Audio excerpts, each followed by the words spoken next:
But as we do so, I will urge caution. Because you will recall, Eugene, that whenever we were coming together in the past, we will be harded. Yani unaonekana mbaya if you don't take the necessary step. This time, we want to give everybody reasonable comfort level so that people are not pushed into anything. Anything. You will recall that when we met our brother, Dr. Matiang'I, he even recommended that we look for some technical team. I can tell you that. Technical team to build this level. Before you consign the level of mortician to my friend Philip Kisia, give him the opportunity, because that was a very important matter. When they discussed with Rafa Utuju, was the executive director of Azimio, and that's how we ended up with Philip Kisia, and he's already doing a marvelous job. Let us not leave anybody out. We will not leave anybody out. And as I said, there are others coming in. As we speak, you do not see, of course, Jubilee Secretary General here, Kioni. I believe we are all together. Let's not leave out anybody. This is the matter, because then you will give opportunity to Zakayo kuanza kusema wamegawanyika even before they began. So we'll do that. I know that Babayao is talking to Farmers Party. Others are talking to other places. When Zakayo is consolidating, pushing everybody to wind up and join UDA, our approach is going to be the other way around. We'll open the space so that as many parties as are willing will join this wonderful, wonderful winning team. I hope I'm talking to you. So that's what I wanted to say. There's no room for division. We will not allow it, so that another good friend of mine from Ingo, the other day he was actually saying, my friend Steve-O, akirudi huku pia, if he doesn't watch his mouth, that is Weta. I don't know how to disown friends. I was with Weta and Raila, kumbuka kule, wakati after 2013 elections, ile sumu ya gas tulikula na yeye. One time I'll tell you a joke. I was wearing the wiper cap, and then we are demonstrating that Hassan people wametuibia kura waende. And then we are outside the university towers on University Way. Tunapigwa tear gas. If you didn't know what happened that particular day, we have fought, and we can't afford. We must get killed. I didn't know that Raila could fit into the driver's seat. Hapo alikuwa gari yake imepotea, akaingia kwa ya Orengo. Natafuta Weta simpati. Tukapotea, and we used to end up eating kwa mama samaki on Kilimani. And tunajipanguza machozi, tear gas. William Ruto anaenda huko Kambana akasema, the last time I saw a whole former vice president, he was sitting on the tarmac.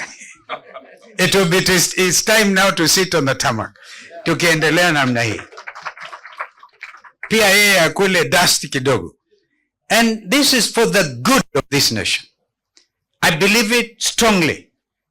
So when I talked of Weta, he talked of this is going to be murky, a divorce. He was describing a divorce between Ford Kenya and ODM, because he had been dispossessed of the position of the deputy minority leader, or the minority leader in the Senate.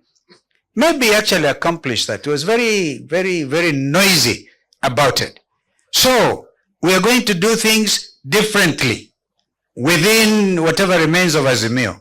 We recognize, of course, that DAP has pulled out. You took a resolution, we respect it. We know that Mother Karua's NAC Kenya pulled out and gave notice. We respect that. That does not necessarily mean we are not going to get together again. It could be a strategy, because we saw our sister mother and our brother Rigiji up there, a very cold area in the mountain. We must continue to do things. We must do this thing differently. In fact, sometimes we do so, our sister Kate, to confuse them. because you know them. You are dealing with very crafty characters. So we need to be able to be very, very deliberate. We are not going to be announcing every step. My friend Eugene, let's not announce everything to these people. We have to be strategic. Wacha tuwakamatie chini. Sina mna hiyo? Wangapi anasema tuwakamatie chini? That is my advice today. Yesterday I advised Sifuna, Secretary General of ODM, and Salasi, I'm sorry I annoyed you, but I said bado tunaongea nawa. Sifuna was talking beautiful language. Beautiful language. Says if you abandon the people, Mimi Sifuna was talking like us. Ata abandon wananchi. And this is a constituents, these are his constituents. Our sister Bosibori was hosting us there in Dagoretti North. And so, I advise that we do not give William Ruto the excuse to delay formation of IEBC. I'm happy that he has already gazetted the names, and as we speak, out of the 9, I think 7 have already been sworn in by the Chief Justice. And I said, because another young lawyer viciously argued, Jeru Ndegwa, you cannot allow Professor Olo Adams, he's in that advisory team, William Ruto, and therefore this is another. And I realized because Wiper was unfairly blamed for delaying the process. Now the truth is known. It was not us. It was William Ruto, through instructions given to a judge in Kiambu, who has vacated her own situation, dismissed the application, and therefore paving the way for the selection panel to be put in place. So now I say, Professor Lo Adams, because he went in as Azimio, and Dr. Kokemoli as Azimio, right? As of today, therefore, the whole thing about the categorization of those leaders, of those members of IBC selection panel, are based on that structure. Now, we can, going forward, choose to dismantle the structure. And I think Philip Kisia, who is the executive director of Azimio, whatever remains, because we have Billy still holding on, we have Wiper holding on, we have Kano. Remember that we had One Kenya Alliance, and I think we were with you by that time. One Kenya Alliance. So some of these things, I'm just saying, we must be strategic so that we do not make it obvious. Indeed, it's going to become, let it come up and hit. Remember, there were people, Kenyans also, on social media, who are determined to get the new team going forward. And I saw myself invited to Limuru 4 conference. Limuru 4 kufanyika. But I know the urge by Kenyans, they want us to get together, drive out this situation. Senator Richard Onyanka, I really agree with you. I can't agree with you more. If there's a leader who has been reborn, in my view, and speaking the language of the young Kenyans, and not afraid of anything, it is Senator Richard Onyanka. So, what you have told us here is like a tip of the iceberg. I think I want to agree with Malala. When I met Malala today, we laughed. I remember the last time, this man is able to organize tremendous. He organized a big rally for Matungu, remember? We were campaigning for a candidate, One Kenya, Namulindo. Big organization. So I wondered what happened. I still want to ask a few questions. What happened? And therefore today, ladies and gentlemen, I can tell you what is happening now is the real thing. You know, I took a position before the impeachment of the deputy president, the second deputy president. We consulted. We actually went on a retreat. And we took a principled position because the country was saying, not regarding Gachagua alone, but even William Ruto amtangulie. So they were saying, remember, kufa driver, kufa makanga. So we say we will not allow makanga na kufa peke yake. And that is why we took that principled position. It was not for the love of Riggy G. I can tell you I've never myself at that level interacted closely with ndugu huyu Riggy G. I haven't. But I can also disclose that they have been talking very closely with my brother Eugene. You know, be strategic. Mwambie Eugene kutana na yeye. Saa ingine tunakutana tukasema this thing is not right. Injustice anywhere is injustice everywhere. So Bwana Wambugu, I also thank you for standing with our brother here. One time I went to Nyeri. I had all kinds of reasons to say no to Rigathi when an opportunity arose. Because he had that MP for Nyeri town was a tough organizer. Nilienda kule nikapigua kelele ya ajabu. And I went there, we met with our brother Riggy at Ndarasha, that terrible incident, the tragedy, when we were burying those children. He briefed us, tukaingia Nyeri town. I saw a different Nyeri town. By the time we were in Karatina, if I was the MP for that area, I would resign mapema. Kama kuna mtu anachukiwa na watu ambao wamemchagua, from what I could see, I don't know what the name of that MP is. I would advise him mapema, resign, tafuta kazi ingine, mwambie Zakayo kupatie ambassadorio, uame Kenya hii. Because even there will be an election. The other reason they are delaying this whole thing about IEBC is because they know now under the constitution you can recall some of those MPs. Wanaogopa hiyo kama kitu ingine. And I want to prepare our people. Now that IEBC is there, tafadhali mujiandae hawa watu wawe recalled. Because they have acted unjustly. They have supported corruption. They have, above all else, stood for a government that abducts its own citizens. And I want to pause it here. My academic brother, Tony, I want you to argue with me when we leave this place. My argument is abduction is worse than detention.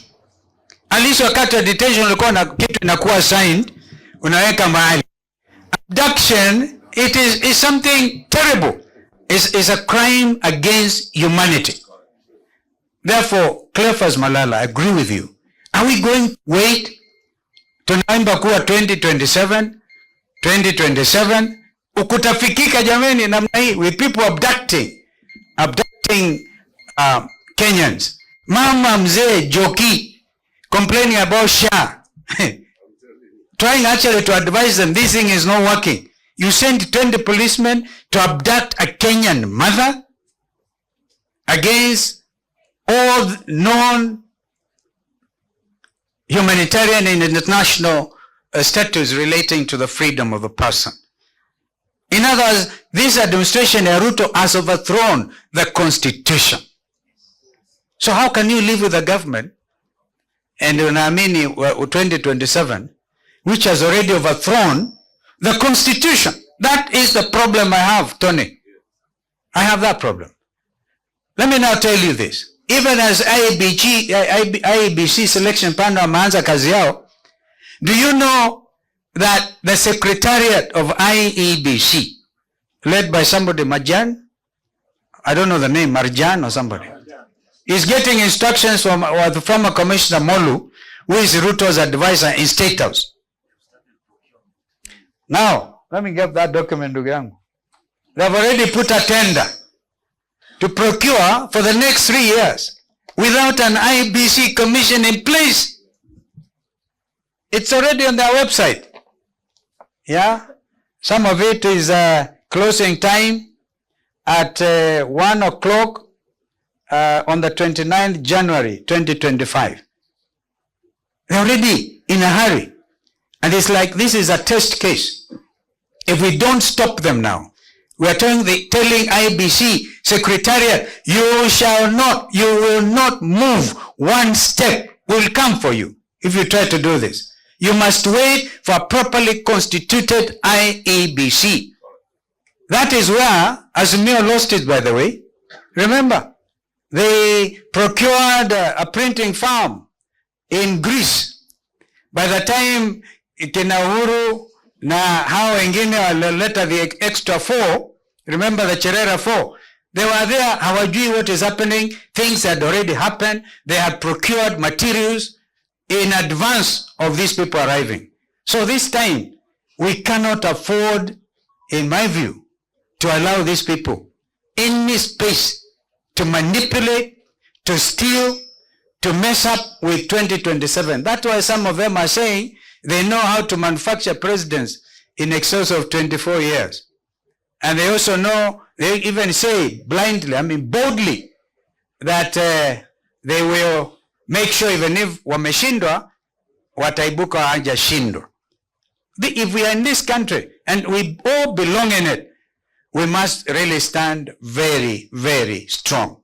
Mwisho, you cannot isolate the mountain or any part of the country. It is not possible. We want to tell William Ruto, the mountain is not isolatable. It is not. I repeat, the country is united against one person called William Ruto. That's all. It's completely, and if you look at, if in fact, you know, have you asked yourself why you are not seeing opinion polls these days? Have you asked yourself? It is simple. This administration is enjoying the lowest opinion rating since independence. I think they are ranging between 16 and 18%. Hao ndio watashinda kweli? So we want to make it very clear. From now, let us actually have vigilantes and our young people. I've myself announced June 25th should be marked the date of the new Kenya. When young Kenyans breached parliament, they did an incredible thing. They stood for their future.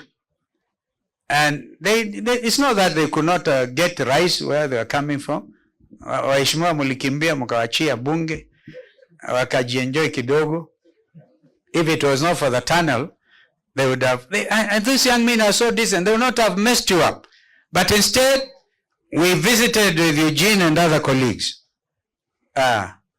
Tukaona vile wamepigwa risasi, sniper from on top of the bunge itself, opened the skull of young Kenyans, and you want us to forget, and you want us to tell you the bread-based government is not blood-based?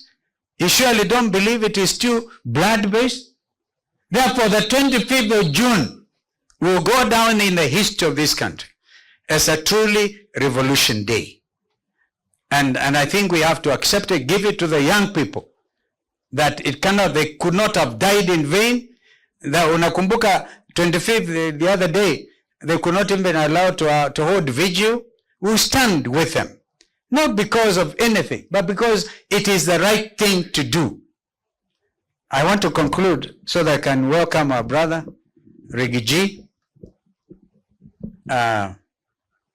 kwa kusema kwamba we must do these things now differently. And we must be very strategic, at the risk of repeating myself.